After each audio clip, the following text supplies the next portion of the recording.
একটি চ্যানেল সিলেট প্রযোজনা। স্বাগত জানাচ্ছি আজ সারাদিন অনুষ্ঠানে। ইতিমধ্যেই আপনারা জেনে গেছেন আজ সারাদিন অনুষ্ঠানে আমি হাজির হই সারাদিনের প্রধান প্রধান সংবাদ শিরোনাম নিয়ে।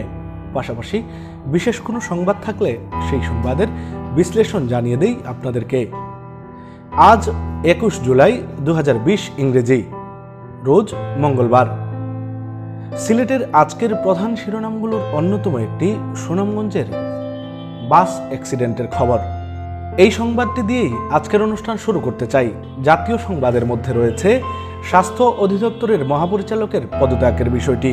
শুরুতেই জানিয়ে দেব সুনামগঞ্জের বাস দুর্ঘটনার খবরটি।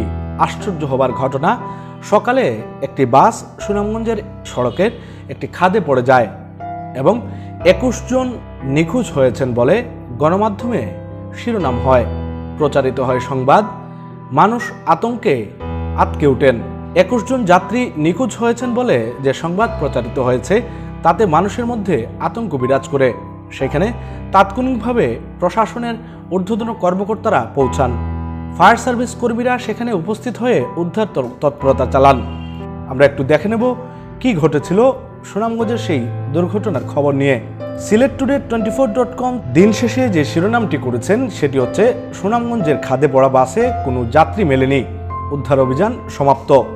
সুনামগঞ্জ সদর উপজেলার লক্ষণশ্রী ইউনিয়নের জানিগাঁও এলাকায় যাত্রী নিয়ে খালে পড়ে যাওয়া বাসে পাওয়া যায়নি কোনো যাত্রী। সকাল থেকে স্থানীয়দের বিভ্রান্তিকর তথ্যের সাহায্যে ফায়ার সার্ভিস উদ্ধার কাজ চালালেও পরবর্তীতে কোনো যাত্রী না পাওয়ায় উদ্ধার অভিযান সমাপ্ত করে ফায়ার সার্ভিস সূত্র জানায়, মঙ্গলবার সকালে সিলেট থেকে একটি বাস 20 জন যাত্রী নিয়ে সুনামগঞ্জের উদ্দেশ্যে রওনা করেছিল। সকাল 10টা 30 মিনিটে সুনামগঞ্জ সদর উপজেলার লক্ষণশ্রী ইউনিয়নের জানিগাঁও এলাকায় এসে বাসটি নিয়ন্ত্রণ হারিয়ে খাদে পড়ে যায়। এ সময় সাঁতরিয়ে 6 জন তীরে উঠলেও স্থানীয়রা ফায়ার সার্ভিসকে জানান বাসের ভিতরে আরও 18-19 জন যাত্রী রয়েছেন। পরবর্তীতে ফায়ার সার্ভিসের 3টি ইউনিট ও সিলেট থেকে আসা ডুবুরি দল 4 ঘন্টা অভিযান চালিয়ে বাসের ভেতর ও খাল থেকে কোনো যাত্রী পায়নি। এই ঘটনাকে কেন্দ্র করে বেশ কিছু গণমাধ্যম সংবাদ শিরোনাম করেছিল 21 জন যাত্রী নিখোঁজের ঘটনার। আমরা সেই সকল সংবাদের কিছু অংশ দেখে নেব এখন। দর্শক, সুনামগঞ্জের জুনিগাঁও এলাকায় 26 জন যাত্রী নিয়ে বাস খালে পড়ে গেছে। এই মুহূর্তে সেখানে রয়েছেন আমাদের সহকর্মী আমিনুল ইসলাম, তিনি যুক্ত হচ্ছেন আমাদের সঙ্গে সরাসরি। আমিনুল, কখন কিভাবে এই দুর্ঘটনা ঘটলো, উদ্ধার তৎপরতা কেমন চলছে এখন? আপনি যেমনটি বলছিলেন যে সুনামগঞ্জ সিলেট সড়কের এটি একটি আঞ্চলিক সড়ক এবং এই সড়কে সিলেট থেকে আসা বিরতিহীন পরিবহনের একটি যাত্রীবাহী বাস আমরা জানতে পেরেছি যে গত প্রায় 8 ঘন্টার মতো হয়ে গেছে এখন পর্যন্ত এটি খাদে পড়েছে। এখানে আসলে প্রত্যক্ষদর্শী যারা রয়েছেন তারা বলেছেন যে এখানে প্রায় 25 থেকে 26 জনের মতো যাত্রী ছিলেন, কেউই আসলে উঠতে পারেনি। তবে এর প্রথম ধাপে যখন গাড়িটি পড়তে থাকে তখন 4 জন আসলে সাঁতরে উপরে উঠতে পেরেছেন। এখন পর্যন্ত আপনি দেখতে পাচ্ছেন যে এই মুহূর্তে আসলে উদ্ধার তৎপরতা চালাচ্ছে ফায়ার সার্ভিসের 2টি ইউনিট। দুর্ঘটনার সময় গণমাধ্যমে প্রচারিত সংবাদগুলোর গুজব হয়েছে দিন শেষে। সংবাদ প্রচারের ক্ষেত্রে সঠিক তথ্য ব্যবহার না করলে যে ঘটনাটি ঘটতে পারে সেটিরই একটি উদাহরণ আজকের এই বাস দুর্ঘটনা। দায়িত্বশীল সংবাদ পরিবেশনের ক্ষেত্রে আরও অগ্রণী ভূমিকা পালন করবেন। দর্শক, silettoday24.com তাদের প্রধান শিরোনামে জাতীয় একটি খবরকে স্থান দিয়েছেন। স্বাস্থ্য অধিদপ্তরের মহাপরিচালকের পদত্যাগের বিষয়টিকে তারা শিরোনাম করেছেন। আমরা একটু সংক্ষেপে জেনে নিব সেই সংবাদটিও। স্বাস্থ্য অধিদপ্তরের মহাপরিচালক ডাক্তার আবুল কালাম পদত্যাগ করেছেন। জনপ্রশাসন মন্ত্রণালয়ে গিয়ে জনপ্রশাসন সচিবের নিকট তিনি পদত্যাগপত্র জমা দিয়েছেন। স্বাস্থ্য সেবা বিভাগের সচিব আব্দুল মান্নান গণমাধ্যমকে এ তথ্য নিশ্চিত করেছেন।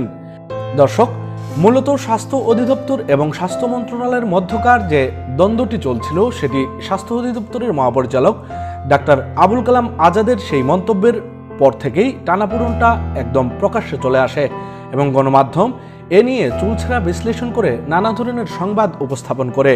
এরই মধ্যে আজকে তার এই পদত্যাগের বিষয়টি গণমাধ্যমে গুরুত্বের সাথে প্রচারিত হচ্ছে।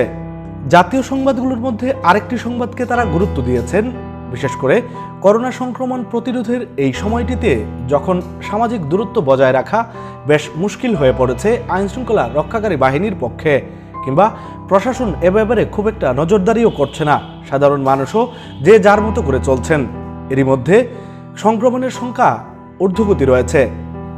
এই সময়টিতে এসে স্বাস্থ্য মন্ত্রণালয় একটি পদক্ষেপ নিয়েছেন এবং তারা আজকে প্রজ্ঞাপন জারি করেছেন মাস্ক পরা নিয়ে। আমরা সংবাদটি সংক্ষেপে দেখে নেই। উদ্ভূত পরিস্থিতিতে রাস্তায় হকার থেকে শুরু করে গণপরিবহন এবং অফিস আদালতে সবার জন্য মাস্ক ব্যবহার বাধ্যতামূলক করে প্রজ্ঞাপন জারি করেছে সরকার।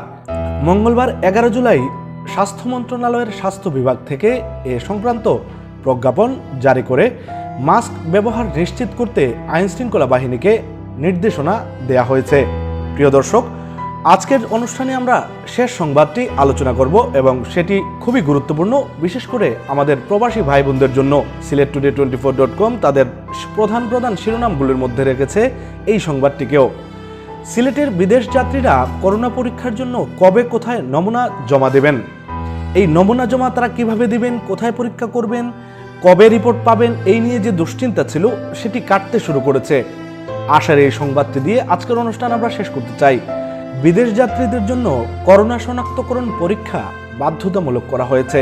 দেশে আরও কয়েকটি হাসপাতালের সাথে সিলেট এমএজি ওসমানী মেডিকেল কলেজের পিসিআর ল্যাবও বিদেশ যাত্রীদের করোনা পরীক্ষার জন্য নির্ধারণ করেছে সরকার।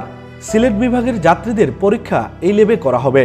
আর পরীক্ষার জন্য নমুনা সংগ্রহ করা হবে সিলেটের আবুল মাল আব্দুল মুহিত ক্রীড়া কমপ্লেক্স এবং নিবন্ধন করতে হবে সিলেট। আগামী 15 দিন কোন ফ্লাইটের কোন যাত্রী কখন কোথায় কিভাবে তার স্যাম্পল দেবেন এবং কিভাবে তিনি রিপোর্টটি পেতে পারেন সেই সংক্রান্ত একটি শিডিউল ঘোষণা করেছে সিলেট জেলা civil surgeon office. Civil surgeon অফিসের দেওয়া শিডিউলটি হুবহু আপনাদেরকে আমরা জানিয়ে দিচ্ছি। ফ্লাইটের তারিখ হচ্ছে 26/7/2020। তারা নিবন্ধন করবেন 22/7/2020। নমুনা সংগ্রহের জন্য তারা আসবেন 23/7/2020 তারিখ। যাদের ফ্লাইট রয়েছে 27/7/2020 তারা নিবন্ধনের জন্য আসবেন 23/7/2020 এবং 24/7/2020 তারিখে তারা নমুনা সংগ্রহের জন্য আসবেন। 28/7/2020 তারিখে যাদের ফ্লাইট রয়েছে তারা নিবন্ধন করবেন 24/7/2020 এবং 25/7/2020 তারিখে তাদের নমুনা সংগ্রহ করা হবে। 29/7/2020 তারিখে যাদের ফ্লাইট রয়েছে তারা 25/7/2020, 1/8/2020 তারিখে যাদের ফ্লাইট রয়েছে তারা 28/7/2020 তারিখে নিবন্ধন করবেন এবং 29/7/2020 তারিখে তারা নমুনা সংগ্রহের জন্য আসবেন। 4 আগস্ট যাদের ফ্লাইট রয়েছে তারা 31 জুলাই 2020 তারিখে নিবন্ধন করবেন এবং 1 আগস্ট 2020 তারিখে নমুনা সংগ্রহের জন্য আসবেন।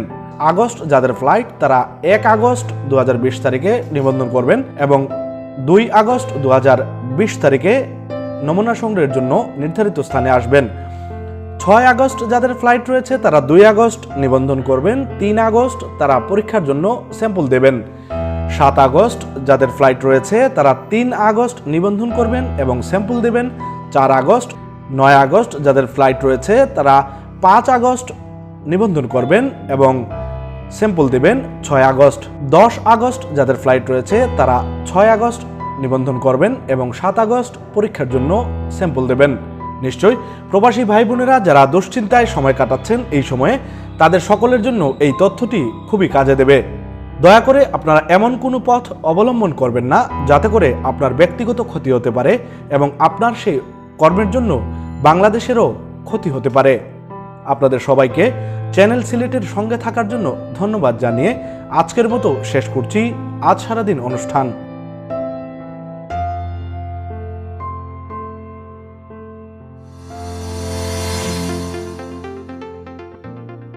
একটি চ্যানেল সিলেট প্রযোজনা।